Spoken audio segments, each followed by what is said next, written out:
So hey guys, welcome to La Bóveda Podcast. This is the place where we dig up horror, break it down, celebrate it, and sometimes survive it. We love survival horror and every single one of the ramifications. I think lately that has become a topic of interest by the survival horror community. But what we can celebrate is that we have more games coming in. And I am El Joe, and today we have opened La Bóveda to talk with someone that's behind a game that we didn't have a lot to see, but I think the little that we got to see will absolutely hit home for fans of classic survival horror. We're talking about PulseBreaker, and it looks like it's going to be a game that throws you into tense environments, limited supplies, all of that glorious mix that we're familiar with. Inventory management, maybe we'll know. We have the dev here tonight. We will be talking about if it has puzzles, but it looks like the familiar undead chaos. And today we're joined by the Art of Adval, the developer, to talk about this project and how it's coming to life, his inspirations, and how to design horror that hits you right in the guts. Welcome. How are you tonight? Thanks for having me. I'm doing great, man. Super excited to do this show with you. Man, the honor's mine, bro. I saw there's a specific niche for me inside of I love horror games as a whole, and I love games as a whole. Like before today, I got the chance to play Heartworm for the first time on day one, and it was beautiful. But before that, I was playing Grounded 2 that just came out. So I really enjoy games, but my passion is survival horror. And your game hit me hard. It was just you've been like nitpicking your videos and putting here stuff here and there, a little bit here, a little bit there. But it was just that first one that you did. It just blew the cap on my head because I saw it and instantaneously I thought about my favorite game, which is obviously Resident Evil. And I said, I remember I just saw it and I just contacted you like that. So thanks for being here tonight. Yeah, totally, man. I'm really glad that you reached out to me. And I'm glad that my game resonated because I really tried super hard to make it as like faithful to PS1, to my memory, because that's the kind of games that I grew up with. Yeah. But Yeah, that's it's I don't know, there's something about this genre. I don't know if you noticed. There's something about the genre and nostalgia and making people go back that is actually what's making games hit it or not hit it with the audience. Yeah. I noticed that there's like a lot of well, I've been wanting to make a survival horror game for like 10 years, right? Wow. It's just that I didn't have the skills to do it. So for like the past I'd say like maybe 8 years, I was learning how to program in Unity and how to draw and like do 3D modeling and stuff like that. Yeah. Um because I saw that like that there was like this like resurgence in this out of Oh yeah. nowhere, and it was just very coincidental that the thing that I really wanted to do was the thing that everybody was into. But I saw that also a lot of indies, they almost were they would almost get it right, and I'm not trying to talk down on anybody. I think there's like amazing projects out there. Yeah. Signalis, Crow Country, Elisa, just like amazing. Alisa is But just fucking great. yeah, dude, Elisa is probably one of the like aesthetically, like the visuals. Yeah. It's probably like the closest I've seen to like faithfully looking like a PlayStation 1 game, right? Yeah. Um but I saw that stuff and I felt like maybe there was room for one more game that could really push the graphics, you know what I mean? Yeah. And Yep. I wanted to fill that kind of hole. But yeah. So I have a very, very close friend that lives inside my head. It's called Joe, and he always says, let's start from the beginning. So how did the idea for PulseBreaker first came about? You already gave us the inside scoop about how do you decided to start. That was the moment you knew you saw this resurgence, right? You knew like I need to make this happen. But when did you really say this game needs to happen? And how did the idea of the concept of PulseBreaker came to be? So So this game needed to happen 10 years ago. And then fast forward 8 years, I started working on a prototype, right? It wasn't even called PulseBreaker. It didn't even have a name at all. And it was actually supposed to be more of a Silent Hill kind of clone. Like the environments were going to be a lot more dark, and there was going to be emphasis like on a flashlight mechanic. And I even have some videos of like the early prototypes on my YouTube channel, right? But I noticed that as I was playing the game, there was always something missing. There was always something missing until I found out that it had to do with the combat, right? Yeah. And so the more I added to the combat, it just sort of started to become not just like Resident Evil, but kind of its own thing, right? Um, and I'd say from about 2 to 3 years ago, which was when the first prototype happened, to up like very recently, it sort of shifted from being this Silent Hill clone into a Resident Evil kind of clone into kind of its own thing. But yeah, Slowly, um, huh? yeah, Slowly. hmm That's interesting slowly. because one of the things that I cherish a lot is that respect. But I always say that there's a line Hmm. and between and the word clone you're using it, and it's good that you brought it to the table today because everybody says like a Resident Evil clone or a Silent Hill clone. Before I got involved in the whole indie game stuff and to get to meet people, talk with more people like you, I would have thought that somebody saying, "Oh, this is a Resident Evil clone," will generate some kind of uncomfortable setting for a game developer. But then I Hmm. learned that it doesn't in some No. cases. So Yeah. for me, it was shocking at first because one of the things that I always say to the guys is there's a lot of effort put into making a game, especially when you're a solo developer or maybe a small team, maybe 2 3 people working on a game versus a AAA company. They have departments for stuff. They have the department for sound engineering, the graphics guy, the guy that's gonna work in the into rigging the movements, and they have all this stuff. And now you are a solo dev, right? Yes. Hmm. So just all of that falls on you. And Right. I don't know why, but I just found out that the best ones are either made by solo dev or by small teams. And when I'm talking about small teams, it's just I think the maximum is like 3 to 4 people. Right. And those games have nailed it out. I mean, I always give flowers to Casper Crows because Alisa for me is just great. But there are other developers out there working on games right now that I know they're going to be just on that. And definitely PulseBreaker is in that like top 5 list of the games that I'm waiting for right now. Oh, And yeah. because it's you haven't seen enough, but there's that essence that that the worst thing that could happen when it comes out is that it surprises you with something that you were not expecting. I don't know if that clear, you can understand what I'm trying to say. It's like because people like today Heartworm came out. I Mm. knew from the get go, like I did with your game. I saw it like 2 years ago, and I'm like, that game is gonna be great.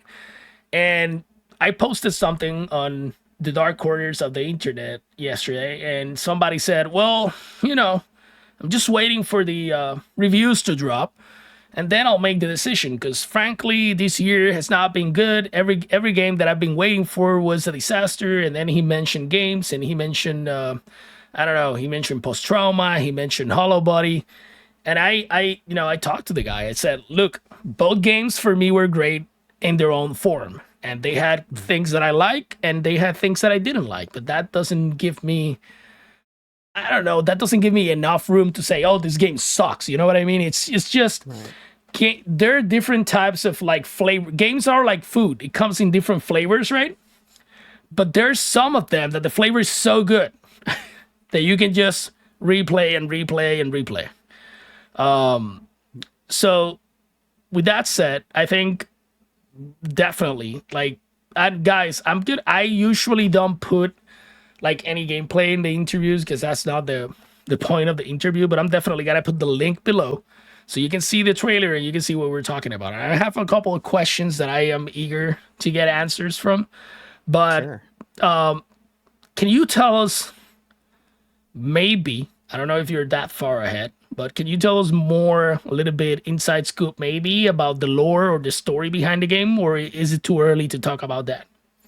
I can tease you a little bit about the lore. Okay, Shoot. it's still early, but and I won't say much. Okay, but Yeah, don't here's a little spoil bit. it. So the funny thing about the lore is that you would think that you would first come up with a story and then an appropriate title for it, right? Yep. Um, Initially, this game was supposed to be called Ghostbreaker, because I Mm. like the ring of it more. But as I was doing the capsule art, I noticed that it was probably giving off. I know this is. I'll get to the lore. I promise. Just a little preamble. But You already said I enough. yeah. When I did the capsule art for it, I didn't want to mislead people into thinking it was like a supernatural thing because it's not, right? It's like it's more grounded, I guess, like in sci-fi, bio, whatever, like Resident Evil. And so I changed it to PulseBreaker, and then from there, kind of the story started to work itself out, right? So it in a to kind of give you an idea, there are these I we'll call them like people, like entities or whatever, that are called pulses, and if you get anywhere near them, they sort of have like an area of effect that creates like monsters. For example, like the zombies, and you're part of like a well, I don't I don't want to spoil it too much, Yeah, but yeah. there's yeah there's a faction that's dedicated towards hunting the pulses. We don't know exactly how the main character fits in it just yet, but you will find out. And that's as much as I could say, you That know. sounds very, very interesting enough. So let's talk a little bit about the core gameplay. You said that you're excited about it, and the design. So what, in order for you to like, you already mentioned you're super eager to make a survival horror game because you're a fan of it, right? So I'm Yes. pretty sure you're excited about make your own way of bringing back maybe what made great the hallmarks of this genre when it started, right? Mhm. And at least for me, I am not a purist like a lot of people I've seen that I just slam every game that it's not. But I really love when that game nails that nostalgia and sticks to the original formula because, in my opinion, it's the best version of survival horror you can get.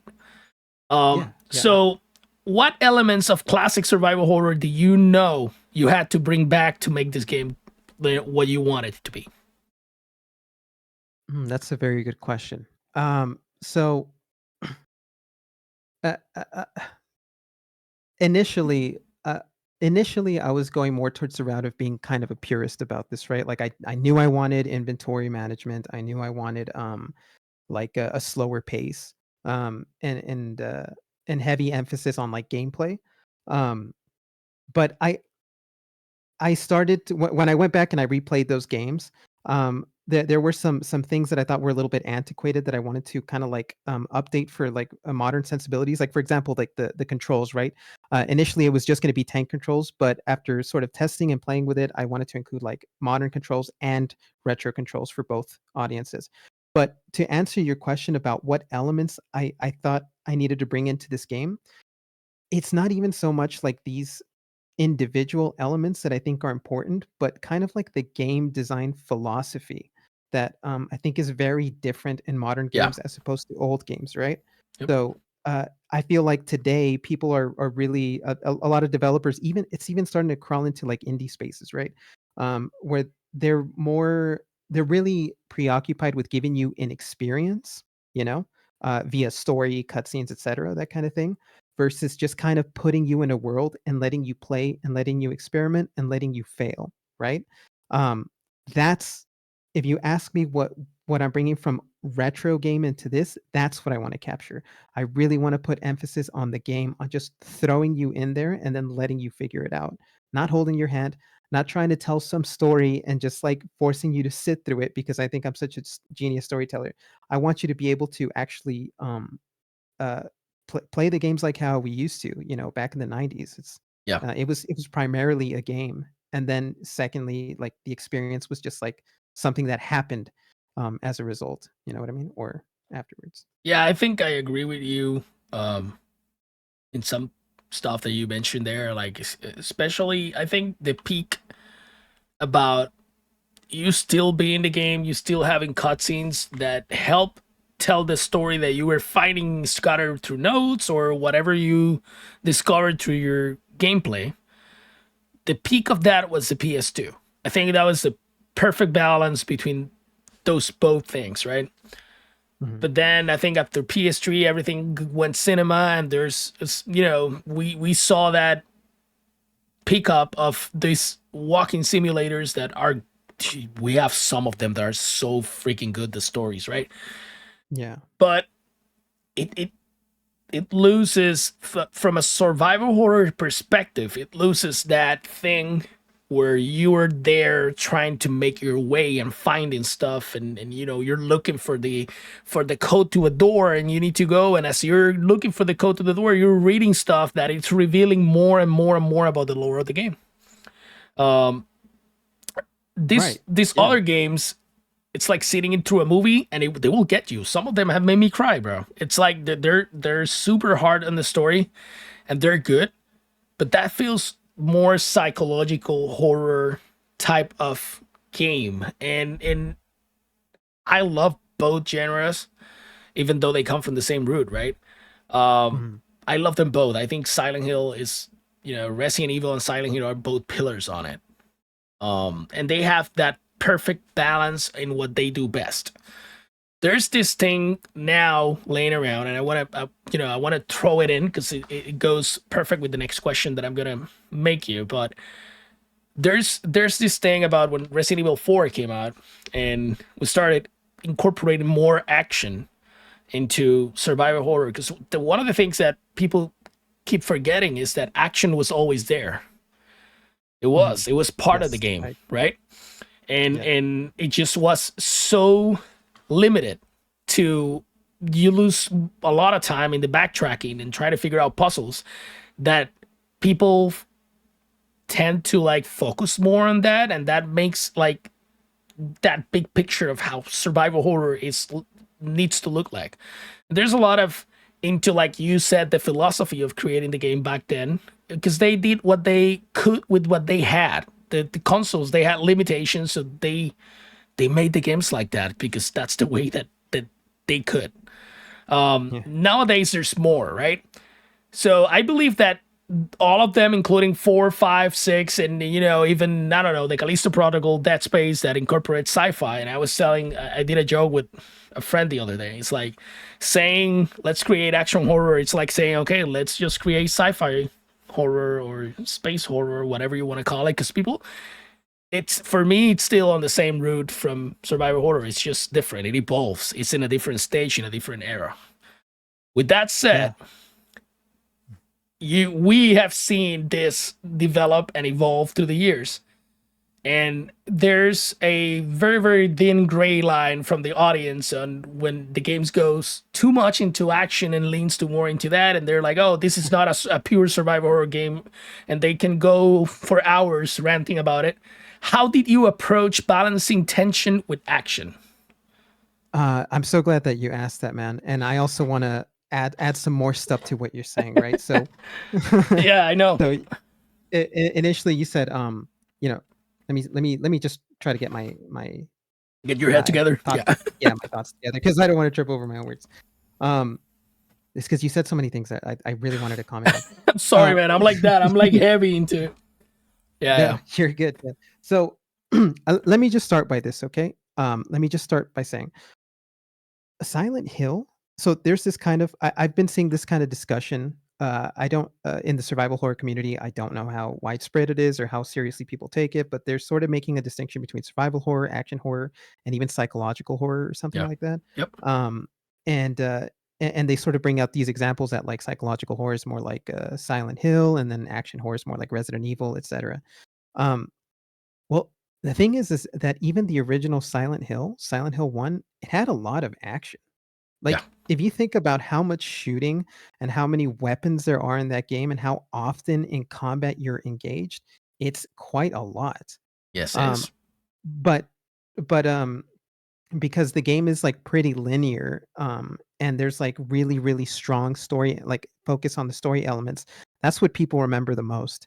And so I see a lot of these, I see a lot of my like fellow game devs making these games. This is what I think is happening. A lot of indies that are trying to make survival horror games, I think they're trying to make the kind of game that evokes a memory of what those games used to be, right? So, Yeah. like, if you're a guy that played a lot of Silent Hill, the thing that probably stuck to you, that made the biggest impression on you, is like the story of Harry Mason, etc. So, you probably want to make a game that really emphasizes those story elements, and you might have a little bit of a blind spot to other elements of the original Silent Hill, for example, that made it so great and so replayable. Um, and I wanted to make sure that I really, really paid attention to the old games and really, really tried to ask myself, why is it that I can go back and play these games over and over and over and over and over again? And for me, I found that a lot of it really did have to do with like the combat. Because Yeah. why would you play Resident Evil a million times if you know the answer to the puzzles? Why Yep. would you do that? You know, you do it because it's fun, right? It's fun to shoot those zombies. It feels good. It feels good to run around them, and you want to do that even if there's no RNG. That's what you want. The tone and the atmosphere, that's very important too, and it is. It really is important to me. But the central focus for my game is that I wanted to really focus on combat. And so you said, okay, well, how do you make sure that you balance tension with action so it doesn't like veer too much into like a, Resident Evil 6 territory or something, for example, or whatever. Um uh Great example. yeah. So for me, um tone, like the way that the game looks, uh like the environments and stuff, that plays a little bit of a role. Yeah. But also I think what plays a role is like, uh however much power you have as a player, Hmm. and by power I mean like the ability to like kill these zombies and stuff like Yeah. that, right? Like how much of that is like being met with like an equal resistance, right? If not more so. So like even though my character can roundhouse kick, for example, some of these zombies when you shoot them on the leg, um, it you could, even after roundhouse kicking one of them, you can get like swarmed by a bunch of them. So you don't feel powerful. It just feels like another tool that you can use to your advantage depending on the strategy that you put, right? You're Yeah. never like going to be at this moment where you could just sort of be like an action hero, right? There's always this kind of threat. Resident Evil 4 really did that super well, Yep. because even though this is a super action game, when that chainsaw guy starts coming after you, you feel freaked out, Oh yeah. even though you can roundhouse kick. You know what I mean? Because there's that looming danger. So to answer your question, how do you balance it? The, I just make sure that if I'm going to give the player tools to ward off the zombies, there's always going to be a little bit more that the zombies can do to mess you up. You know what I mean? That's what I think keeps the. You mentioned something that I'm gonna say something that maybe, well, maybe you have realized, but Mhm, my experience right now is, I think I've mentioned this to like three different devs and they didn't realize it, which is cool mhm, because it's something that we came up in La Autopsia. Survival horror leans into that dread, right? It has action, but it's like that dread, and then you mentioned psychological horror and people trying to, separate everything.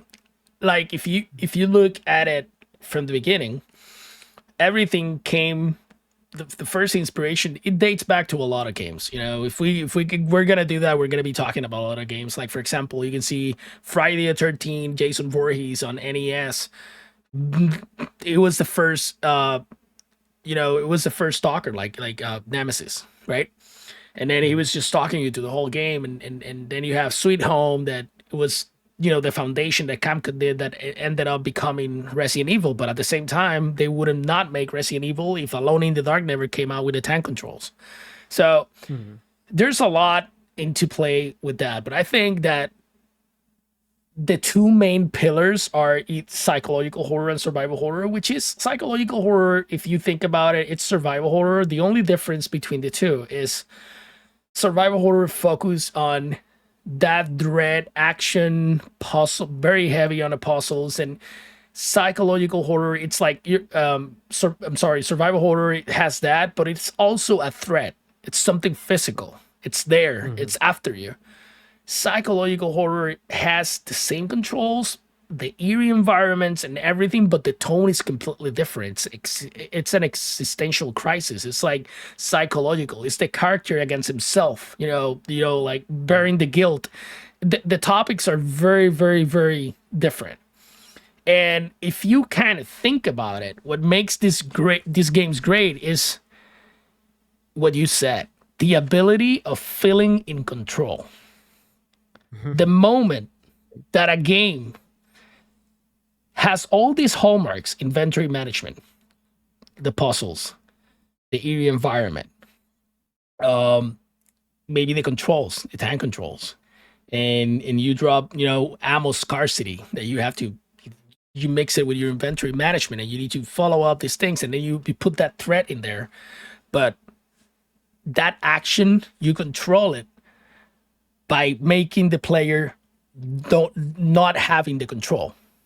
The moment that you don't have bullets and you have to go with a knife and you enter a room, there's 7 zombies in that room. Your control went and shit. You don't have control. Yeah. So you're thinking, and it gets you, and it triggers all this, like, all your primal instincts of fear, and Yeah. you get out of the room, close the door, and you're like, how the fuck am I gonna get through that? And there's always a way. There's always a way. Yeah, like game devs always find a way to put you in a situation that, well, you just need to go back and do this or do that. But I am really happy that you answered that question the way you did, because it's one of those things. Like I said, I believe like Resident Evil 4 did good, and I believe that Resident Evil 4 having did what they did, maybe the franchise wouldn't have continued to get as bigger as it did, because they incorporate that exaggerated kind of like action thing and maybe arcade elements, because you shoot zombies and they drop bullets. Yeah.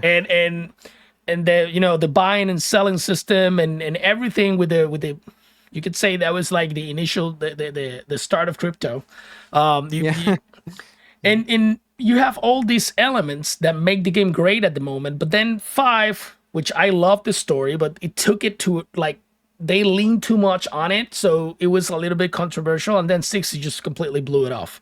Well, sorry. Yeah, go ahead. Yeah, No, it's just what you said. I wanted to say something. Before I let you go, before I forget, what you said about the control thing, I think is like really interesting. And I agree with that. Right? If, for example, you go into a room, you don't have that many bullets, you have to make some decisions or whatever. Yeah. That's a harrowing situation, and that's like a difficulty question, right? Difficulty, it also plays into horror. Oh yeah. Right? When something is hard, it makes it scarier sometimes, right? And that's something that kind of gets undermined, I guess. And yeah, I wanted to just uh, emphasize how much difficulty can play in the mood and the actual feel of a game. Just the difficulty, not forget about the mood, forget about the staples of survival horror. But I thought that control point that you made was really interesting, and so I wanted to Yeah, I guess point what I'm that out. trying to get is like there's a lot of ways that you can trigger that survival horror emotion. I don't know if that you're getting that sense, but Yes. like let's talk about this. Like for example, you mentioned resource management, right? So for me, it is key. Like, how do you design it to feel fair but intense? Because if you're gonna add that level of maybe difficulty that you're mentioning, you start thinking about all these things when you're designing, right? Like, how am I gonna make, if I'm not gonna give enough bullets to this guy, but then I'm gonna make the game hard, then maybe I'm not. Maybe I give him more bullets and make the game harder. How do you handle that in your process? So I'm going to give you a little bit of a controversial opinion, and I might ruffle some feathers here, okay? But this is just my game, okay? Yeah. And it probably applies. I don't think it matters that much. I don't think the resource management matters that much. And let me tell you why, okay? At least for my game. For me, resource management is more of a constraint that you put on the player to make him not OP, okay? Mhm. But I have plenty of like So for example, I don't want you to walk around with 5 million bullets. You know what I mean? That to the point where it sort of undermines other strategies like kicking the zombies away, like doing like a perfect shot or whatever, because you feel like you have infinite amount of ammo and you could just disregard that, right? The reason why the limited inventory and the limited resources are there is so that you can play with the other mechanics, right? To avoid having a dominant strategy for me. Because if you look at, like, for example, the original Resident Evils, like 1, 2, and 3 for the Mhm. PlayStation, they give you so much ammo. Yeah. It's crazy, right? But we don't remember it that way. Like we remember it being very like hard and being like, oh man, should I use this ammo? Should I not use this ammo? And a lot of that has to do with like the first time you play it, you don't know what the layout is, right? It's only after playing it 1,000 times that you're like, okay, now I know that I could use this ammo here and whatever. And suddenly the ammo feels like there's like abundant, right? Yeah. Um, but the game is still fun, right? It is. Yeah. That's one thing I wanted this is just like this is a theory of mine, okay? I don't this is just like a wild theory of mine. Um, I think back then. Oh, sorry. Did you want to say something? No, no, no. I'm just Okay. like I'm analyzing what you're saying, Mhm. and it's so. This is what I love about this. It's so beautiful how there's different takes on it, but what you're mentioning makes total sense.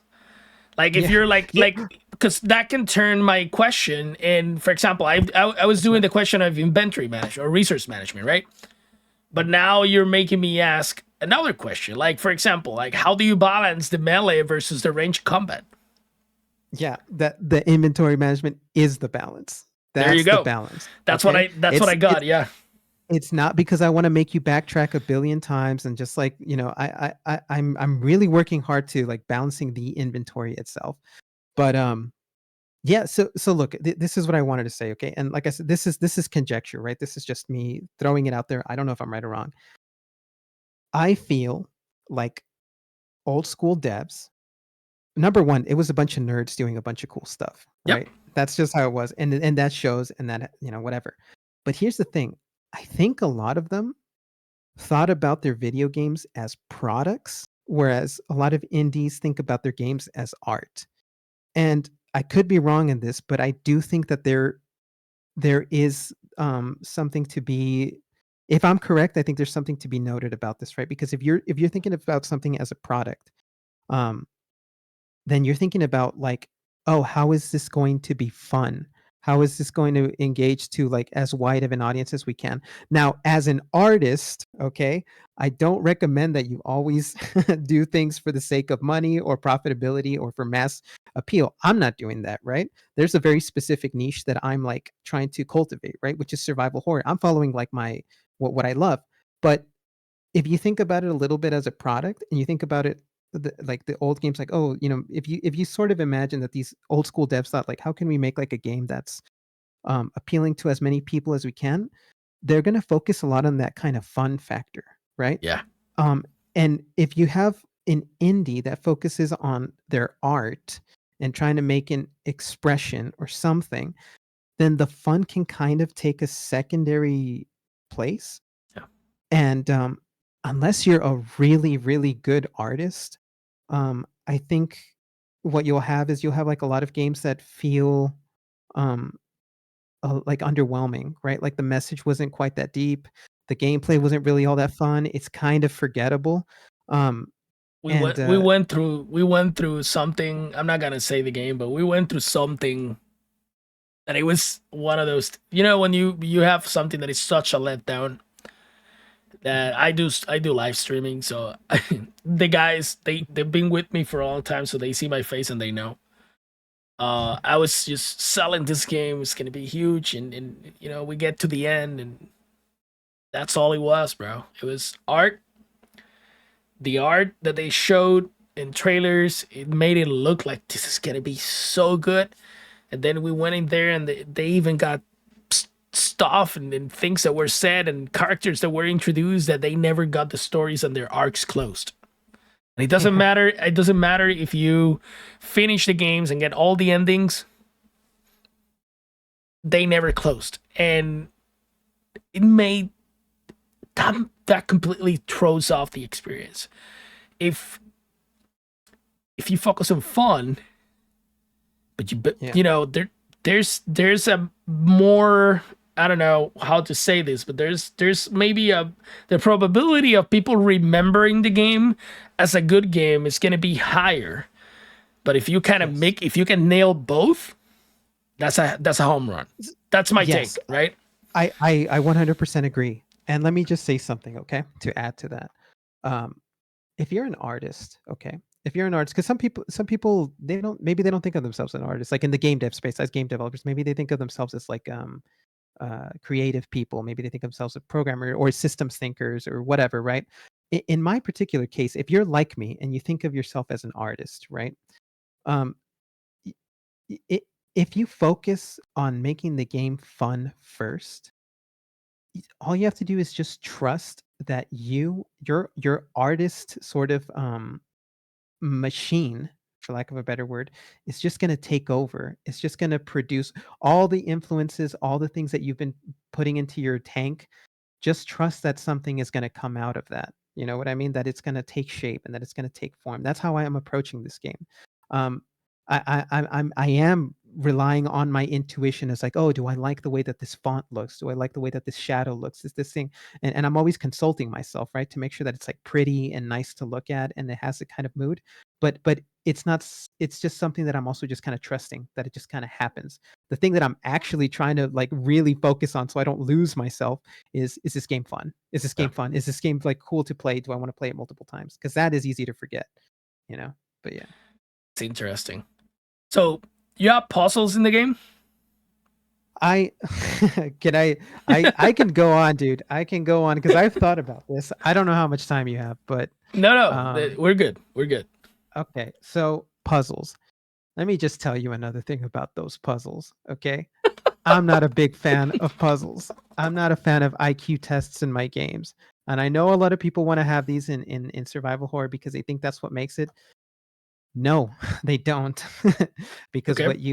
what you have is you just have like a half-baked puzzle game that stops you and that gets in the way of like the other fun aspects of your game, right?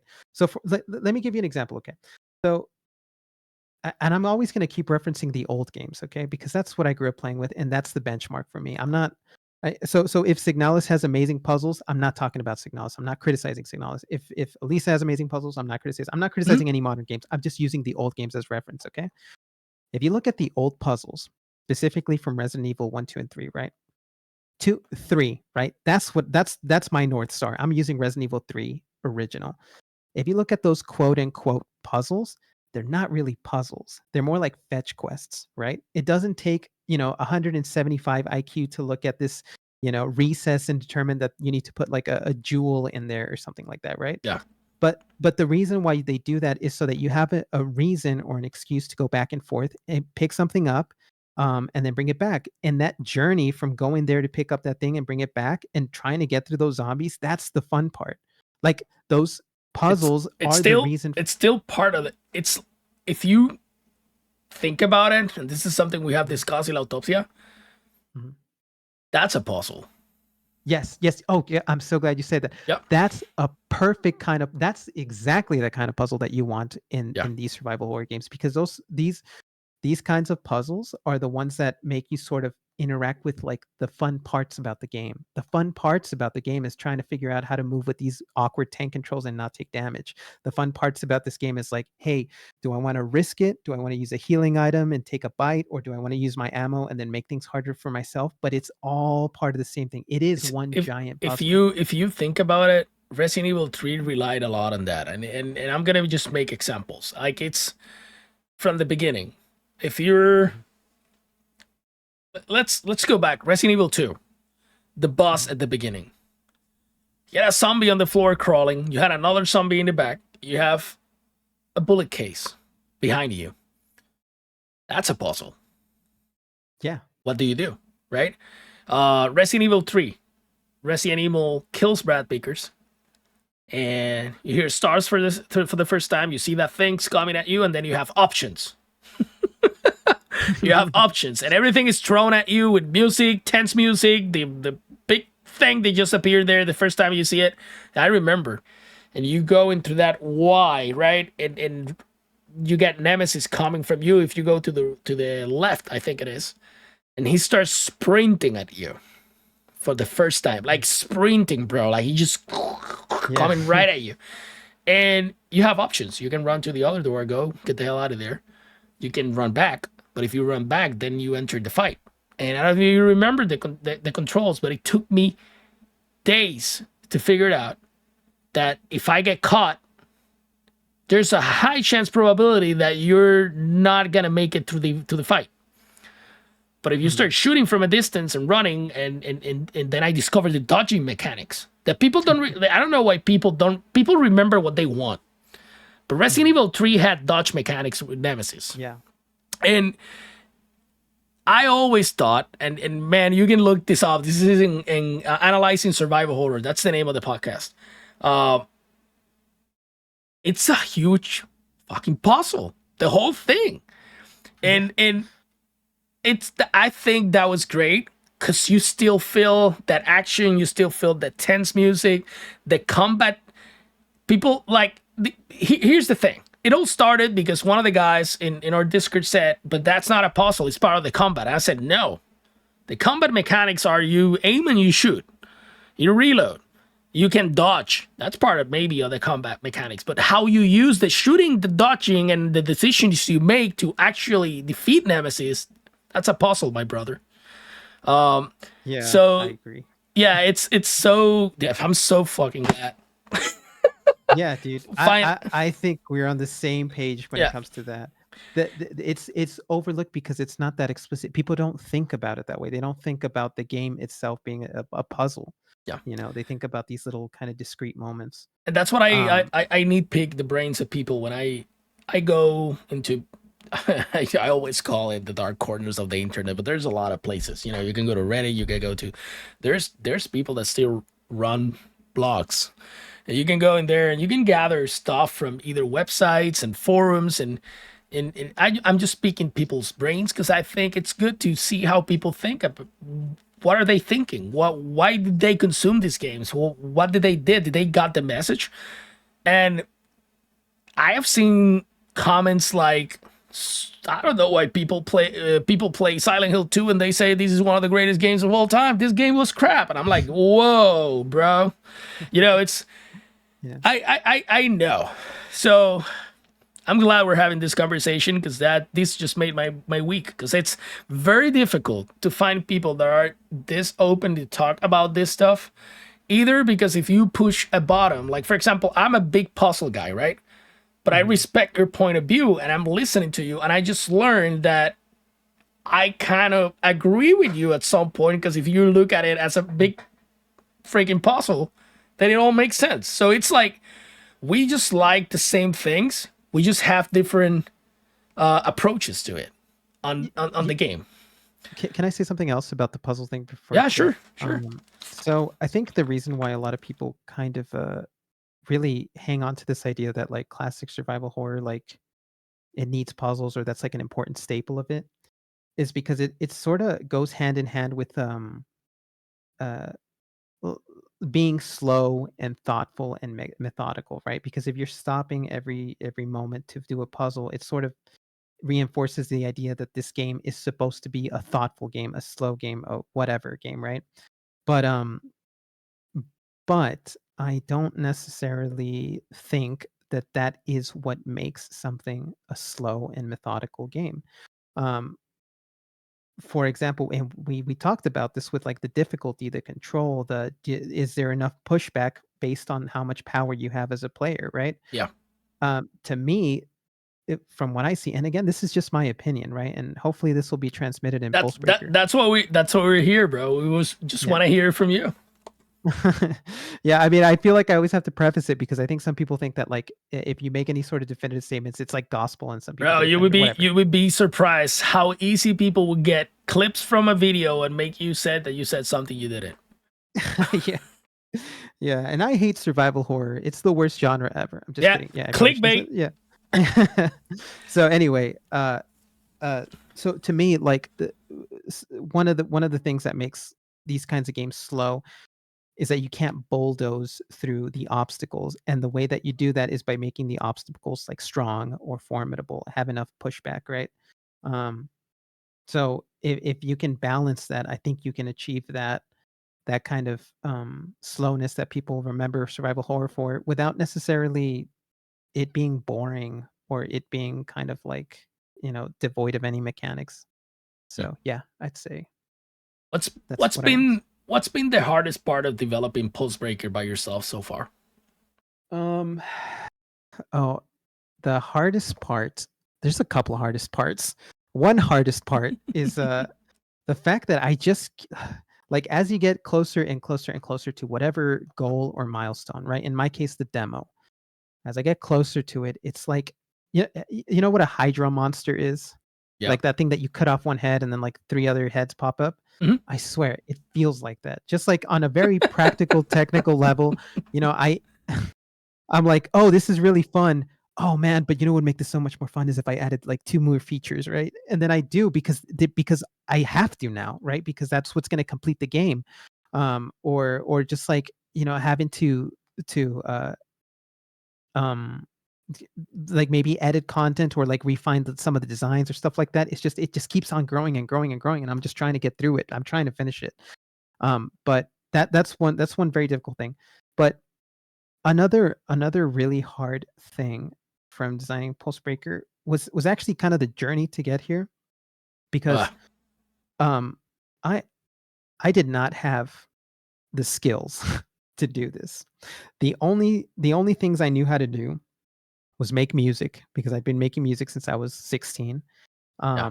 And I knew how to program, not very well, but I had been doing it for a while, so I kind of felt like comfortable sort of picking up game engines and things like that, right?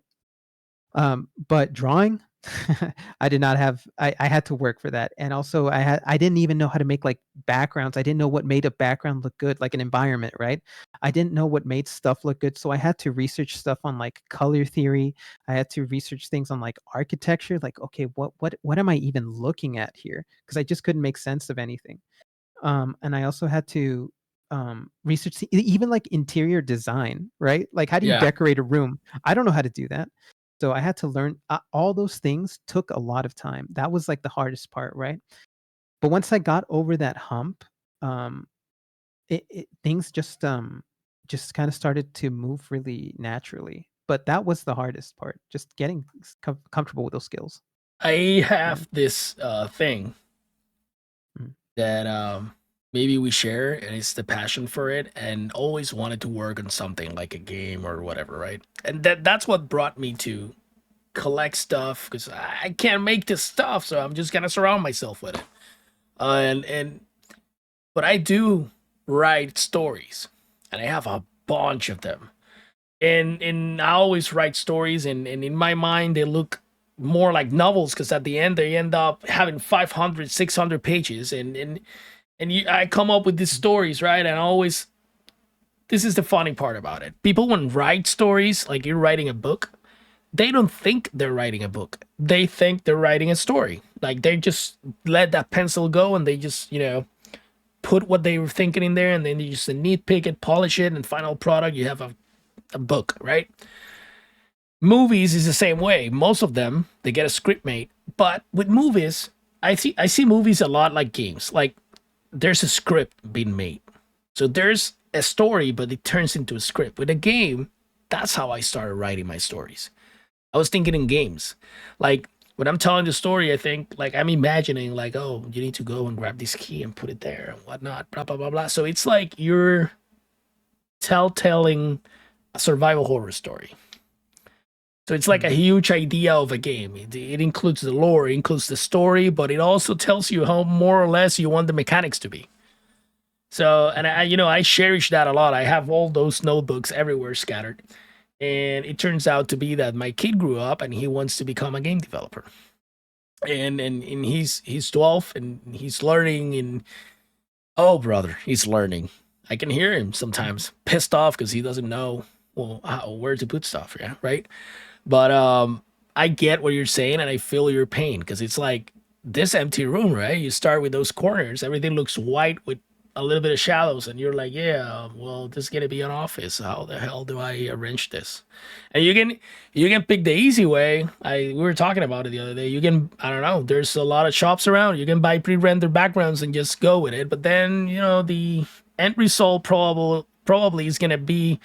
I just found something that looks exactly like my game, and stuff like that. So there's a lot into it, and I respect the hell out of solo devs. Like, you have no clue, because now that you maybe get a taste and you're into it and you keep talking with people, and also have this guy that lives here that he wants to do this stuff. It's kind of like, you guys are nuts, you know. You guys are nuts. You have to really be a masochist to get into this by yourself. It's Yeah. but I think it's worth it though. Like you said, if you're an artist and you love your craft and you love, like, it's great. And of course you have people like me on the other side rooting for you because I want to play that end game, you know.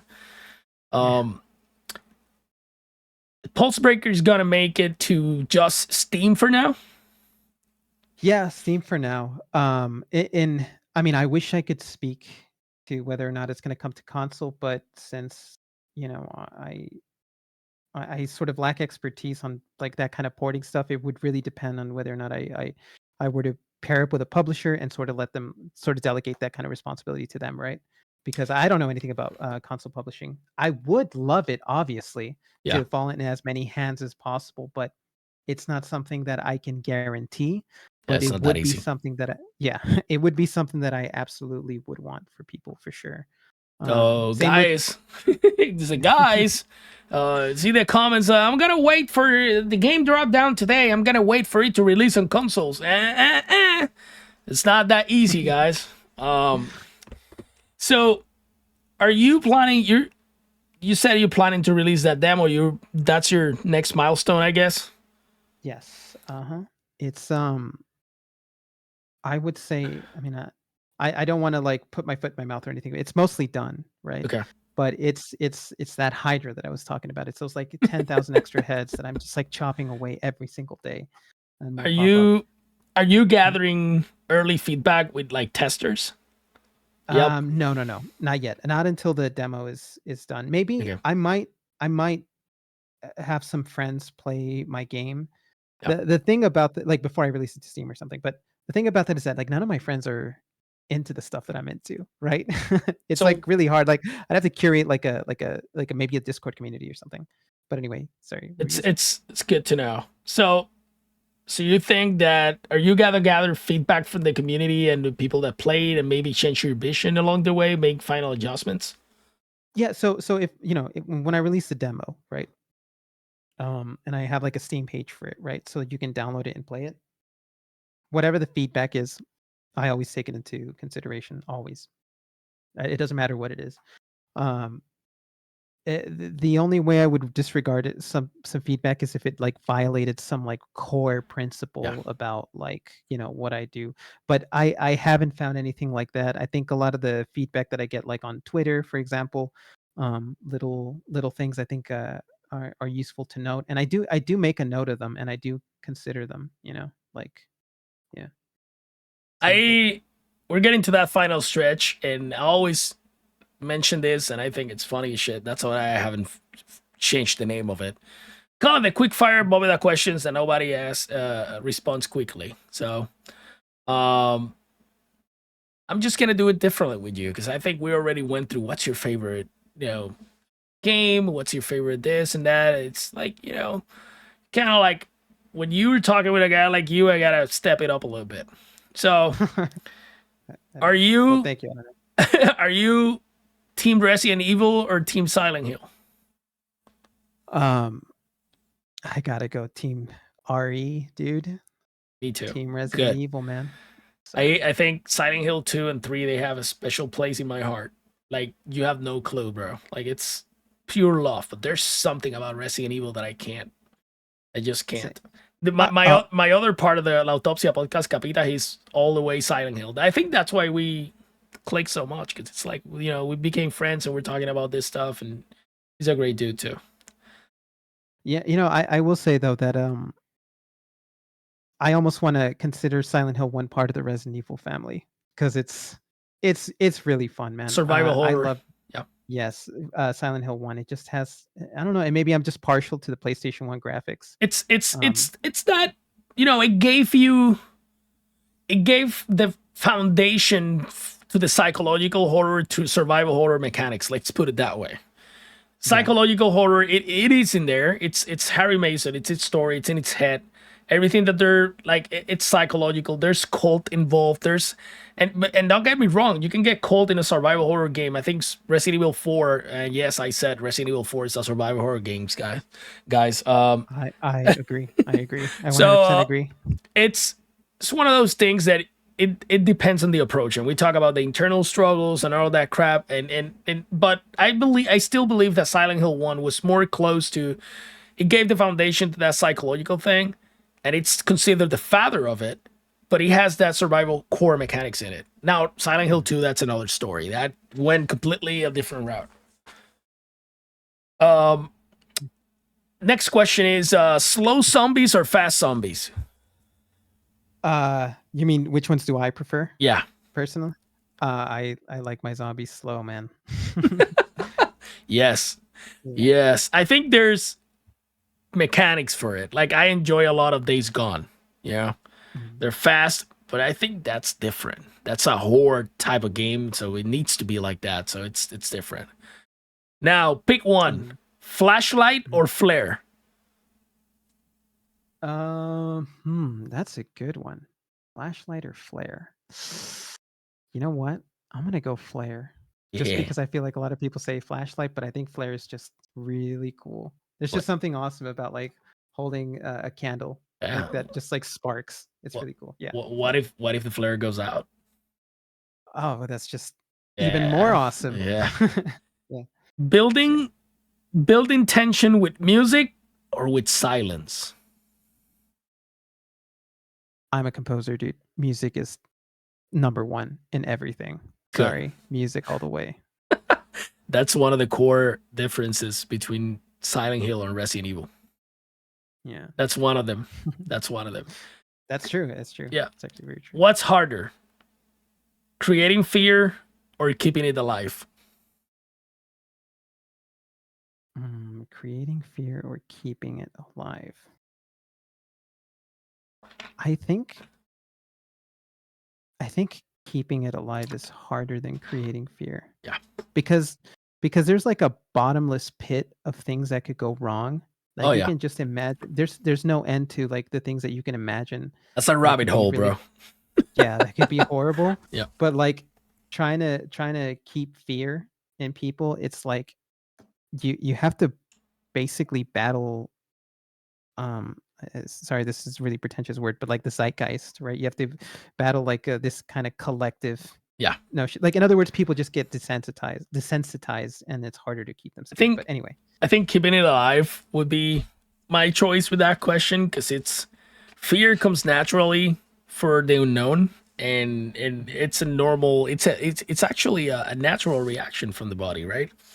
Mhm. Um Keeping it alive though, like, how do you injected that fear with a premise when the game starts or when a story starts? How do you keep that always in the back burner, even though the guy is busy thinking how to get the key to open that door? You know what I mean? Yeah. It's difficult, and one of the masters on doing that, it's not from the Resident Evil franchise, it's Silent Hill 2. And if you go to the remake, I noticed this because I saw them talking about it on the documentary, and I remember me stopping playing the game with the guys live. And I said to the guys, nobody sent stars, nobody sent donations, anything. Just listen to the freaking music of the game and the environment. Bro, you can hear Pyramid Head fucking drafting and dragging the sword on the floor, and he's not even in the scene. It's like you're hearing him, and he's like a mile away. And you can hear all the sounds, all the footsteps, doors opening and closing. You can, bro, metal against metal, and everything it's happening, and you never hear the loop. Never. Yeah. It's like the depth in the audio design in that game is just so on point that for me, That's how you keep it alive. That's how do you create, like, people ask themselves, like, how can you create environments that stick, like the games stick in there, and it's like, it's so special. I don't know why I play it so much, because you're being overstimulated, bro. Like, there's so much shit happening that it's giving you so much dopamine when you're playing this stuff that you fell in love with it. That's it. That's it. It's just like there's a biological explanation about why you love these games. And I think that's what keeps survival horror alive and why it never dies. It's just because if you nail it the right way, your game is gonna be written in the survival horror book forever. So, man, thanks for stepping into La Bóveda with us. Sharing your journey, which I think it's great. Sharing basically how you crafted your piece of fear and your passion for this genre we love. I think PulseBreaker doesn't just bring back the classic survival horror, it honors it, updates it, given what you've talked with us here, and it gives it a whole new heartbeat. Hopefully, it will be everything that you expect it to be and more, bro. If I hope you do good with it. Like, completely honest. This is your house, bro. Welcome to La Bóveda. You're part of the community now. And if you need any help with anything, playtesting, everything, we're here. We do that too. And we're just in it for the ride, you know what I mean? So thanks a lot for your time. People, you're watching, audience from La Bóveda. I'm gonna give Art of Aval some time. Anything you want to share with the audience, the mic is yours. Oh, sure.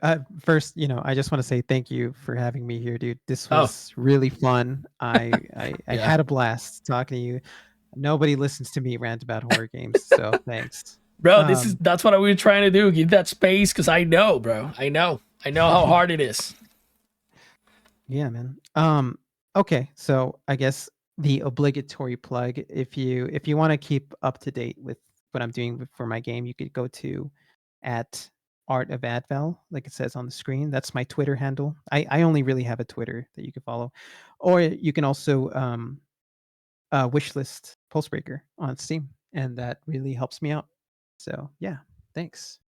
Thanks, guys. Thanks for keeping this alive. I hope you enjoyed this episode. Share it, follow it. Remember, bro, horror never dies. It just mutates. Catch you next time.